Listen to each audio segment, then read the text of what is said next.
to Google their first and last names. They could choose whichever results they wanted. Searching my name, I found a lot of people who I didn't feel like I related to at all. I stumbled across Daniel O'Brien, the hopscotch champion of the world, and I thought, well, that's just a little bit fabulous, and I think that guy's going to be my inspiration. Then I kind of really fixed on one particular person who is a junior player in a pantomime sort of company in a little rural town in England. I knew about this other woman who shared my name, but I didn't actually find her through a Google search, to tell the truth.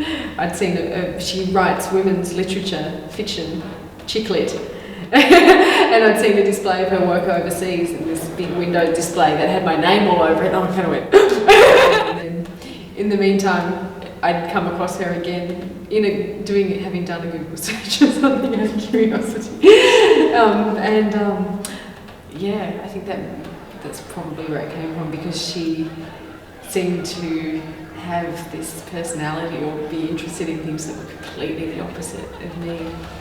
And I just thought it would be really funny to do a portrait of myself, just kind of, playing with that aspect.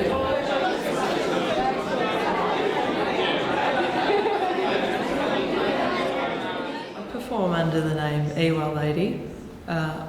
So I did a work based around Ewa, the character Ewa, and so I found out that Ewa is a bit of a terrifying demon in Appalachian, Cherokee American Indian history.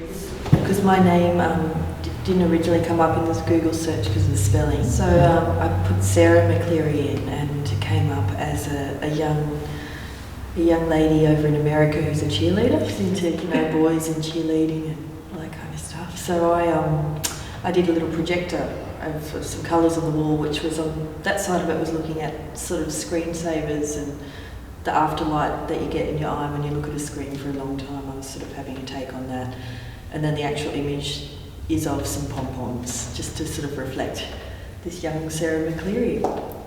So my name and come up with a 94-year-old woman who passed away in 2002 in a tiny village in Italy.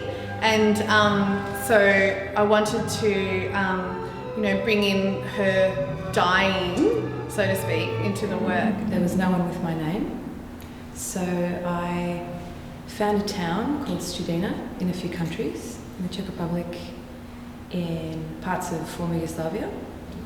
So I took the larger town as the kind of premise of the painting, and that's it. More open, because when you're looking at identity and how you interpret identity, you're then sort of opening up the field to, all levels of human experience. When I was thinking about Google Me, it was, quite often we try and have these facades or alter egos or things that aren't us in our natural state.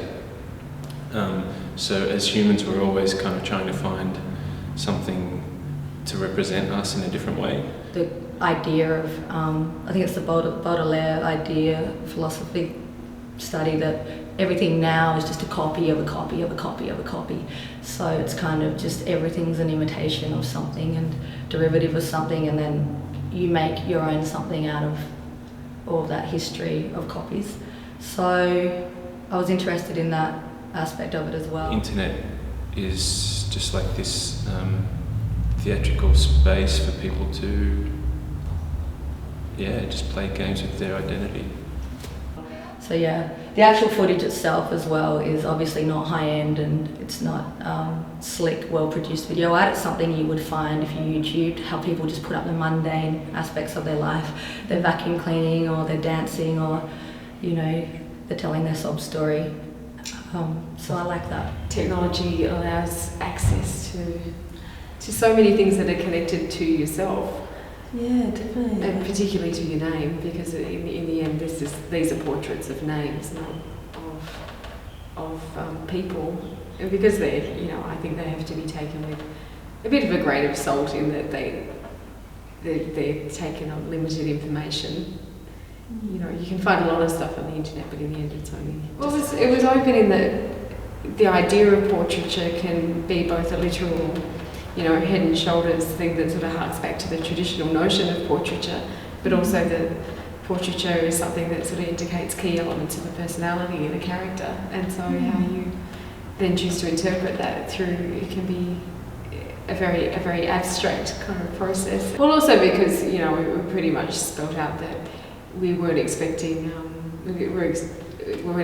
expecting literal interpretations of portraiture either. It's such a great space here for sculptural installation work. This space has got amazing, you can change it around with the walls, and it's a good area to have objects in the middle of the room as well. So it's a good balance, but it's a really good place to show a large body of work, yes. And I think that's a great advantage to the Library Artspace here. It can fit so much work in it of a different scale. Because the opening was quite successful, wasn't it? Very successful.